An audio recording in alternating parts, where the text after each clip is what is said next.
नाज़रीन, मुंसिफ टीवी में आपका इस्तकबाल है। आप देख रहे हैं मुंसिफ न्यूज़। शुरुआत करेंगे हेडलाइंस के साथ। सुर्खियों को पेश करने में ताउन किया है डॉक्टर ऑर्थो ऑयल के साथ साथ डॉक्टर ऑर्थो कैप्सूल्स साथ लेना ना भूलें। प्रियंका गांधी को वज़ीर आज़म बनाने की इमरान मसूद की तजवीज़। वायनाड की एमपी में इंदिरा गांधी की तमाम खूबियां मौजूद, कांग्रेस लीडर का तासुर। बांग्लादेश में अक़लियतों पर मज़ालिम के खिलाफ मुल्क भर में नाराजगी। बांग्लादेशी सफारत खाने के बाहर बड़े पैमाने पर एहतजाज।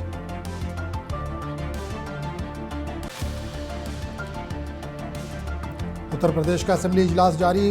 वज़रा ने अरकान के मुख्तलिफ सवालों के दिए जवाब।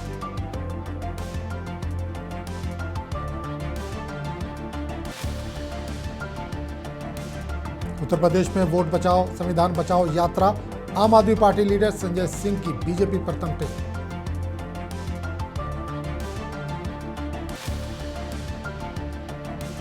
डीके शिव कुमार का दिल्ली दौरा। मेरे दौरे का कोई सियासी मकसद नहीं, कर्नाटक के डिप्टी चीफ मिनिस्टर का दावा।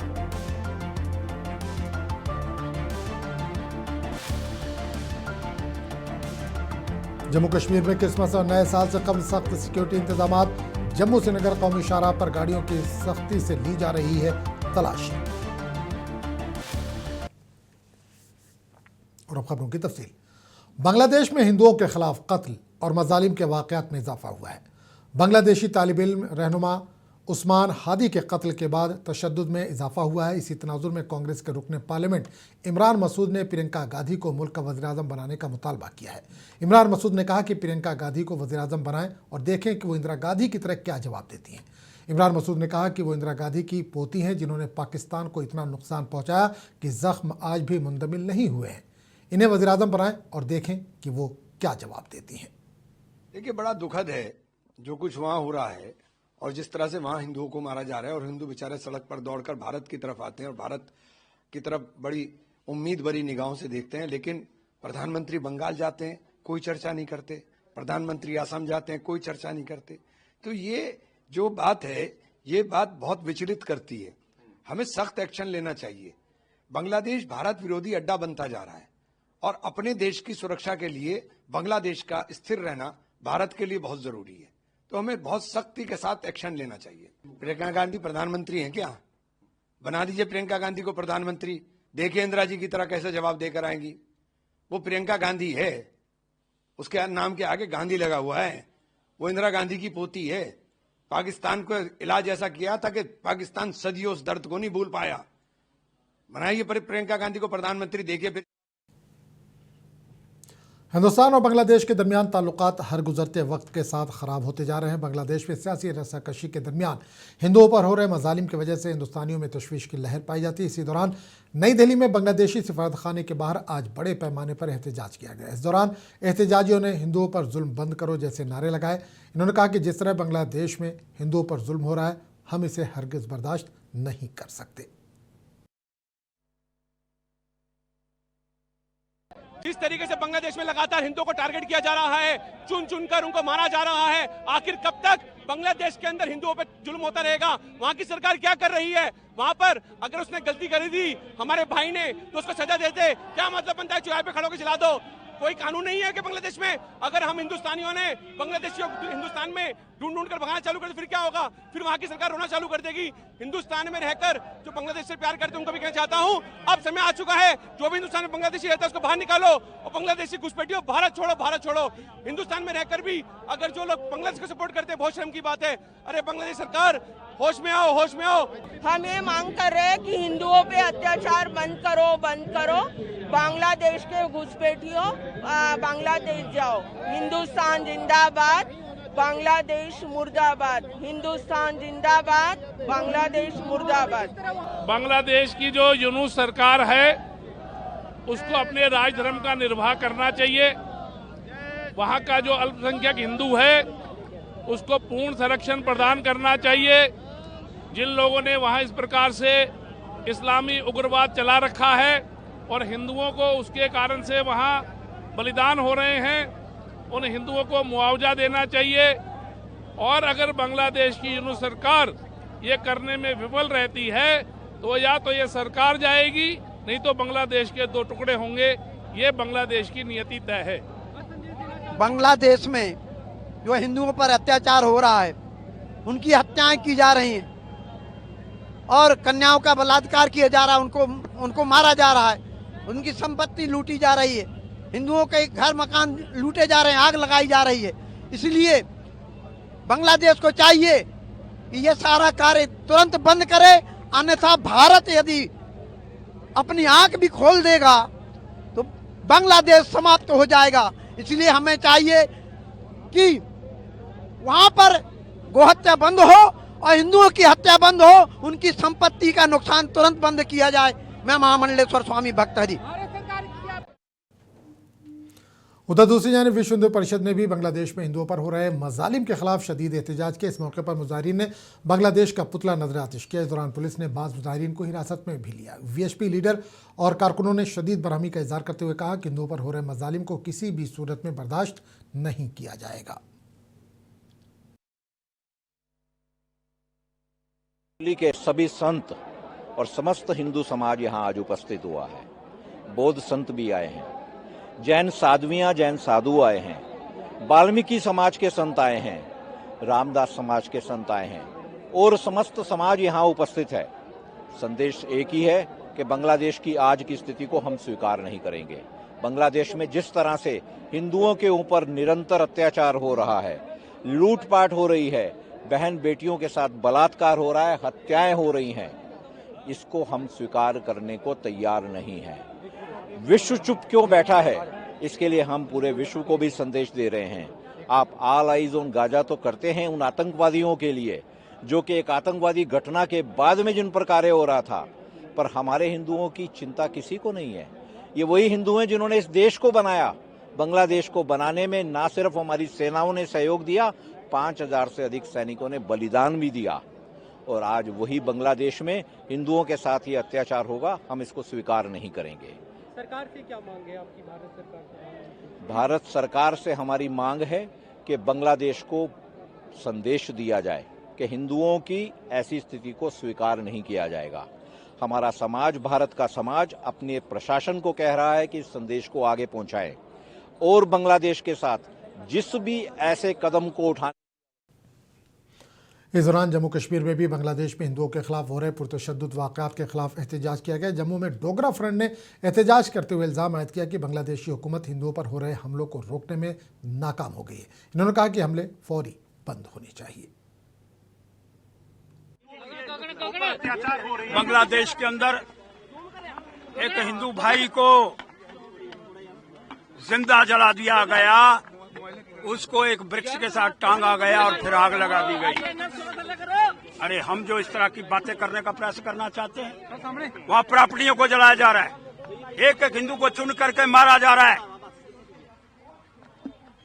और हमने 3944 लोग अपने सैनिक, जब युद्ध हुआ पाकिस्तान से बांग्लादेश अलग हुआ तब शहीद हो गए बांग्लादेश के समर्थन के अंदर। और आज भी हम उनको चीनी, चावल, उसके बाद में सारी चीजें उनको यहां से भेजने का प्रयास कर रहे हैं। अरे बाबा 125 करोड़ फिर भेजा, फिर 125 करोड़ फिर भेजा, लेकिन उनको शर्म नहीं आ रही। अरे जिसने श्रीमती इंदिरा गांधी जी ने इसको पाकिस्तान से अलग करवाया, बांग्लादेश नाम रखवाया, उनका उपकार उनको भूलने का प्रयास नहीं करना चाहिए। और श्रीमान मोदी जी देश के प्रधानमंत्री आज भी उनका सहयोग करने का प्रयास कर रहे हैं। लेकिन माननीय मोदी जी, आपसे जरूर कहना चाहता हूं कि एक हमला यूनुस को, जैसे लाडेन को उठा करके लाया था अमेरिका ने, वैसे यूनुस को भी उठा करके हिंदुस्तान के अंदर लाओ और समुद्र के अंदर उसको दफन कर दो। इसलिए मैं मांग करना चाहता हूं, ये जो नरसंहार हिंदुओं का वहां किया जा रहा है, और यहाँ के मुसलमान भाइयों से भी कहना चाहता हूं, ये विषय हिंदुस्तान और बांग्लादेश का है। आम आदमी पार्टी के राज्यसभा एमपी संजय सिंह ने मुरादाबाद में वोट बचाओ संविधान बचाओ यात्रा में शिरकत की। इस मौके पर संजय सिंह ने बीजेपी को तनकीद का निशाना बनाया। उन्होंने कहा कि अवाम को अपने वोट के हक के तहफ़्फ़ुज़ के लिए मुत्तहिद होना होगा। संजय सिंह ने कहा कि वोट बचाओ संविधान बचाओ के तहत ये यात्रा की जा रही है। आम आदमी पार्टी लीडर ने उत्तर प्रदेश में बड़े पैमाने पर वोट काटने का इल्जाम लगाया। देखिए, ये कारवां लगातार बढ़ रहा है और हमारा जो मुद्दा है वोट चोरी के खिलाफ ये यात्रा है और संविधान में जो सम्मान से जीने का हक हर इंसान को दिया गया है वो आज रौंदा जा रहा है, कुचला जा रहा है, तो उसके भी खिलाफ ये यात्रा है। हम लोग इस यात्रा का नाम दिए हुए वोट बचाओ संविधान बचाओ। आज उत्तर प्रदेश में करीब 3.5 करोड़ वोट काटने की तैयारी है और जब 3.5 करोड़ वोट कट जाएगा तो फिर चुनाव क्या बचेगा? और अगर वोट नहीं बचेगा तो मिलने वाली सारी सुविधाएं बंद हो जाएंगी, राशन बंद हो जाएगा, पीएम आवास योजना के तहत जो सुविधाएं लोगों को मिलती हैं वो बंद हो जाएंगी, पीएम आवास मिलना बंद हो जाएगा, आयुष्मान कार्ड बंद हो जाएगा। तो वोट ही जब आपका नहीं बचेगा, ईडब्ल्यूएस में आपका सर्टिफिकेट नहीं बनेगा, तो ये तमाम परेशानियां एक साथ खड़ी कर रही है उत्तर प्रदेश की सरकार। और योगी जी तो उससे भी 4 हाथ आगे कह रहे हैं, मोदी जी कह रहे हैं सब के सब घुसपैठिए हैं जिनके वोट काटे जा रहे हैं, और योगी जी कह रहे हैं घुसपैठियों के लिए हम डिटेंशन सेंटर बनाएंगे। तो 3.5-4 करोड़ लोग सब लोग डिटेंशन सेंटर में रहेंगे। उत्तर प्रदेश का जो दलित है, पिछड़ा है। कर्नाटक के डिप्टी चीफ मिनिस्टर और कांग्रेस के सीनियर लीडर डीके शिव कुमार आज दिल्ली के दौरे पर हैं।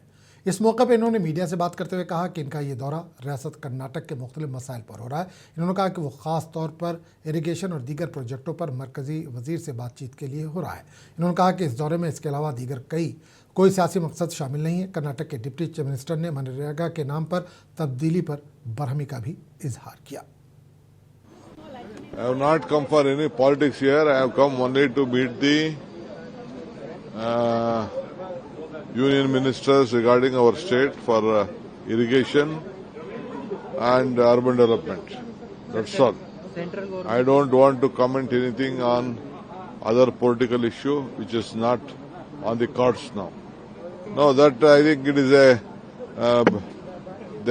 I think that will be the beginning of the end. Changing Mahatma Gandhi name, and this they wanted to kill this program. Which state government will give 40%? No state, even including the BJP state government, can't do, and that program will be completely failed in the future. We know Manmohan Singh did lot of exercise. He took lot of inputs from us, and he gave opportunity to all the people. And I think this program, I think they wanted to kill it, so they have changed the name, and 40% is impossible for any state to provide. This Manrega has come through Constitution. It is we should know that it is a Constitution amendment which has been come, right to job, right to work, right to live. This has been come. Shiv Sena leader Sanjay Nirupam ने कहा कि बल्दी इंतखाबात को लेकर BJP और शिवसेना में कोई इख्तलाफ नहीं है। इन्होंने कहा कि दोनों पार्टियों में बातचीत जारी है। संजय निरुपम ने शिवसेना, यूबीटी और एमएनएस की जानिब से अभी तक सीट शेयरिंग का ऐलान न करने पर कहा कि इनका अंदरूनी मामला है, इस पर कुछ नहीं कहा जा सकता। ताहम उन्होंने कहा कि अगर दोनों जमातें मिलकर भी इंतखाबात में हिस्सा लेती हैं तो इससे कोई फर्क नहीं पड़ने वाला। ऐसा कुछ नहीं है। बीजेपी और शिवसेना के बीच सीट शेयरिंग को लेकर के चर्चा चल रही है। चर्चा के कई दौर पूरे हो चुके हैं। आने वाले 1-2 दिनों के अंदर आपको नतीजे सामने मिल जाएंगे। हमारी ऐसी अपेक्षा है कि ज्यादा से ज्यादा सीट मिले, कोई गलत नहीं है। बीजेपी भी चाह रही है उसको ज्यादा से ज्यादा सीट मिले, ये भी गलत नहीं है। लेकिन यही एक तरीका है कि सभी पार्टियां जब गठबंधन में होती हैं तो सीट शेयरिंग के हिसाब से कौन सी सीट हम जीत सकते हैं, कौन सी सीट वो जीत सकते हैं, इसके ऊपर चर्चा करके जो हमारी अपेक्षा वो पूरी होगी और बीजेपी की भी जो अपेक्षा वो भी पूरी होगी। शिवसेना, यूबीटी और एमएनएस में अभी तक सीट बंटवारे को लेकर कुछ फैसला नहीं हुआ है। कह रहे हैं कि 1 दिन में या 2 दिन में फैसला हो जाएगा। वो उनका इंटरनल इश्यू मैं क्या कह सकता हूं। लेकिन कहीं लेकिन कोई फर्क नहीं पड़ता। दोनों मिलकर लड़ेंगे तो भी कोई फर्क नहीं पड़ता, क्योंकि महाराष्ट्र के रूरल एरिया के, महाराष्ट्र के ग्रामीण क्षेत्र के मतदाताओं ने साफ साफ फैसला सुना दिया है कि वो इस समय महायुति के साथ है। वो फडणवीस जी के नेतृत्व में जो सरकार चली, सरकार के कामकाज पर खुश हैं। जो एकनाथ शिंदे जी के नेतृत्व में जो शिवसेना का काम चल रहा है, जो उप मुख्यमंत्री के तौर पर काम कर रहे हैं, अजीत दादा पवार जो उप मुख्यमंत्री के तौर पर काम कर रहे हैं, उनके कामकाज पर महाराष्ट्र के ग्रामीण क्षेत्र के मतदाताओं ने सीधा अपना एक निर्णय सुनाया है कि वो इससे खुश हैं, प्रसन्न हैं।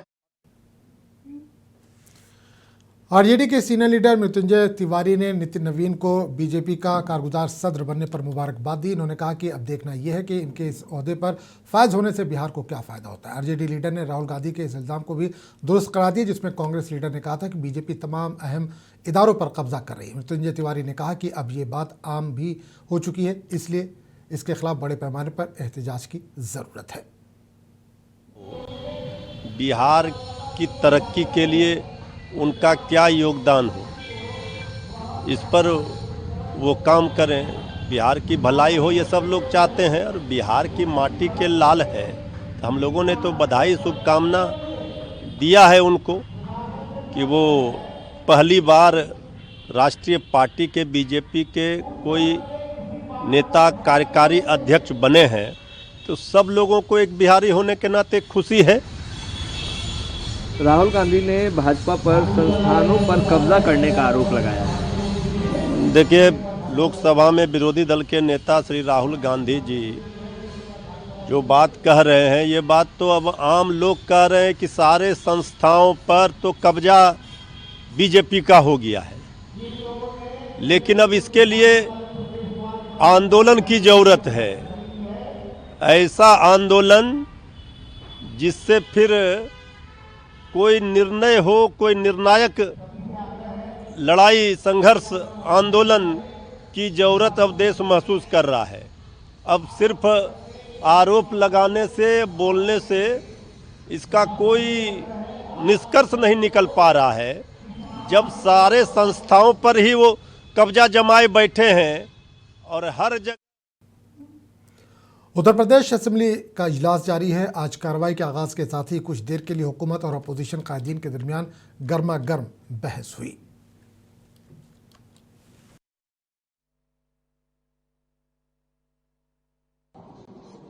मान्यवर, जैसे ही मैं प्रक्रिया भी खासतौर से मान्यवर बता देता हूं कि मान्यवर सभी आपके माध्यम से सभी हाउस में बैठे हुए लोगों को भी जानकारी में आ जाएगी।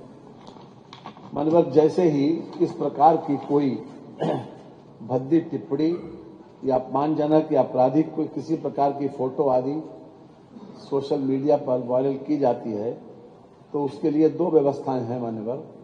एक व्यवस्था तो यह है कि संबंधित एसपी को, जो थाना अध्यक्ष हो या जिसको भी शिकायत की जाती है, तो वो एसपी को रिपोर्ट।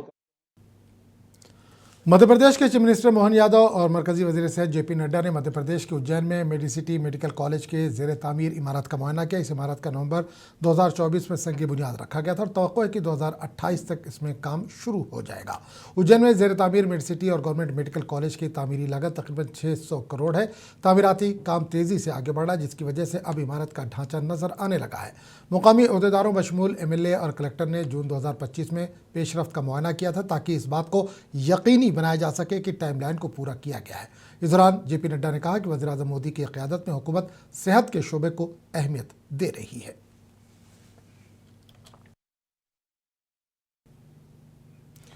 हरियाणा असेंबली में अपोजिशन लीडर और कांग्रेस कायद भूपेंद्र सिंह हुड्डा ने रियासती हुकूमत पर इंतखाबी वादों को पूरा न करने का इल्ज़ाम आयद किया। हुड्डा ने आज एक प्रेस कॉन्फ्रेंस करते हुए इल्ज़ाम आयद किया कि बीजेपी ने इंतखाबात के दौरान वादा किया था कि हर खातून को 2100 रुपये दिए जाएंगे। कांग्रेस लीडर ने कहा कि ऐलान के मुताबिक 80 लाख से ज़्यादा ख्वातीन को ये रकम दी जानी थी, ताहम सिर्फ 1.5 लाख ख्वातीन को ये रकम दी गई। इन्होंने कहा कि इसके अलावा बीजेपी ने अपना एक भी इंतखाबी वादा पूरा नहीं किया है। विश्वास प्रस्ताव के जितने मुद्दे उठाए थे उसमें से एक भी नहीं। जैसे राशन कार्ड की बात थी, जब वोट लेने से पहले की बात थी तो राशन कार्ड बढ़ा दिए, अब बाद में काट दिए। मतलब 2024 में 2,13,49,000 बीपीएल बना दिए।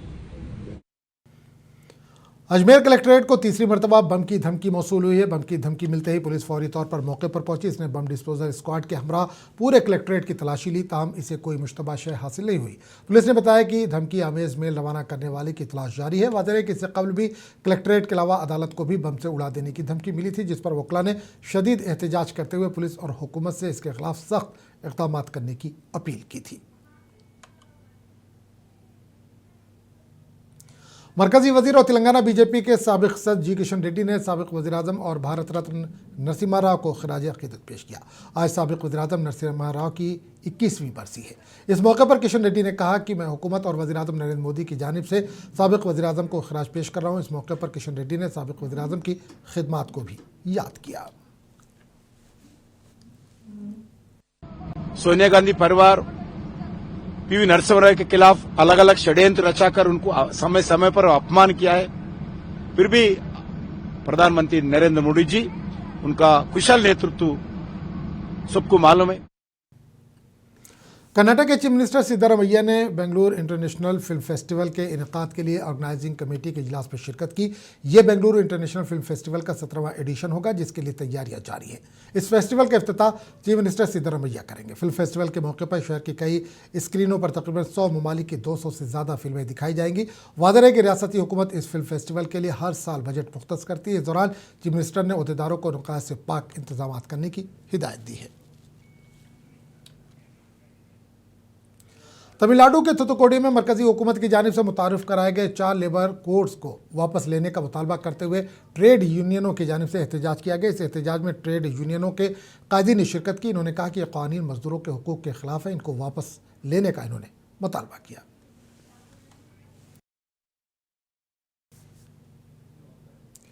क्रिसमस और नए साल के सिलसिले में पूरे मुल्क में सिक्योरिटी के सख्त इंतजाम किए जा रहे हैं। इस दौरान जम्मू कश्मीर में भी सख्त सिक्योरिटी इंतजाम किए जा रहे हैं। इस दौरान जम्मू श्रीनगर कौमी शाहराह पर चेक पोस्ट कायम करते हुए गाड़ियों की सख्ती से तलाशी जारी है। इसके अलावा दीगर मुकामात पर भी सिक्योरिटी फोर्सेस कड़ी निगरानी रखे हुए हैं ताकि किसी भी नाखुशगवार वाक़े को रोनुमा होने से रोका जा सके।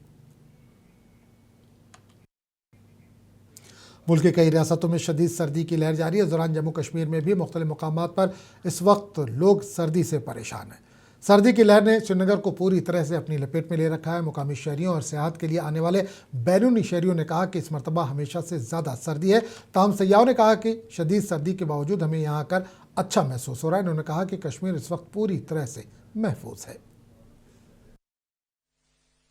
फर्स्ट डे हम लोग यहाँ पे आए थे 18 दिसंबर को, तब से आज हमारा 5वां दिन है। तो हम लोगों ने कश्मीर में पहलगाम की घाटी देखी है, गुलमर्ग देखा है। गुलमर्ग 2 बार देखा है, स्नो के पहले का और स्नो के बाद का। देन सोनमर्ग देखा है। देन इस बुलेटिन फिलहाल इतना ही। अगले बुलेटिन में आपसे फिर मुलाकात होगी, तब तक के लिए इजाज़त दीजिए। आदाब।